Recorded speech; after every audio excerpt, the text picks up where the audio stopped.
Today we are making short rib nachos with fresh pico de gallo and fresh homemade guacamole, my own personal recipe.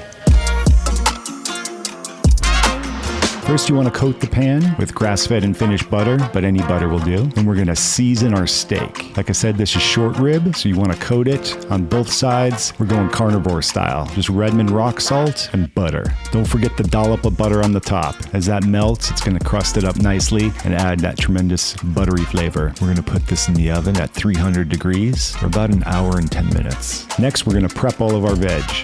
So we're slicing up our red onions. I like a lot of red onions. We want to mince them up nicely into little fingernail-sized pieces, minus the fingernails. I like a little chunky guacamole. We're going to seed our tomato and then slice it into thin pieces and do a rough chop on those as well. We're using Roma tomatoes. Roma tomatoes like to keep their texture. They got a vibrant look to them, just enough tomato flavor, and they stay firm in the guacamole. My friends would always ask, Hans, what's the secret to your guacamole? And I'd bring them in closer. Those fresh ingredients. That's it.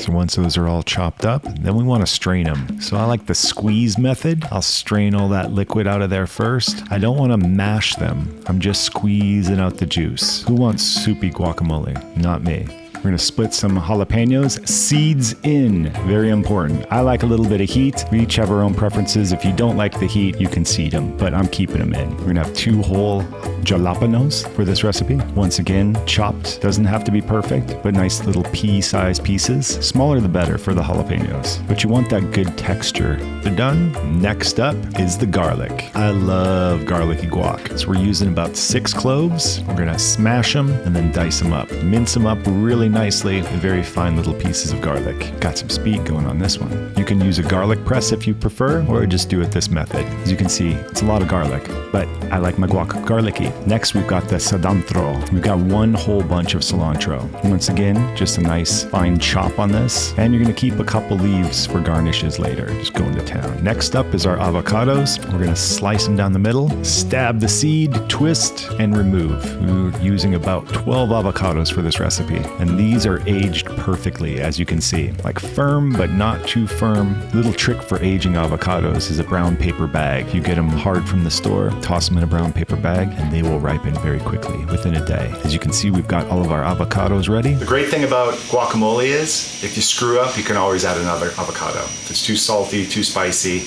it's very forgiving. So we're gonna add 12 avocados, and you wanna find a spoon that's about the size of the avocado shell so you can scrape all that green goodness. I like a really vibrant avocado, 1 whole red onion, 4 chopped Roma tomatoes, and we're just gonna do a rough chop in the bowl right now. 2 jalapeños, 1 whole bunch of cilantro, 6 cloves of garlic, and salt and pepper. Don't be afraid to put plenty of salt and pepper in here. It's gonna need it. Now we got our hot fuss, our sugar-free hot sauce. Add the rest of our ingredients in there, and then we're gonna squeeze a half a lime in there. Make sure to roll your lime prior to squeezing it. It makes a difference. Now we're just gonna do a rough mix in there. We wanna keep it nice and chunky, all those vibrant colors melding together. So as promised, here's a little trick about keeping your guacamole bright and green and vibrant. And we are gonna cover it with cling wrap.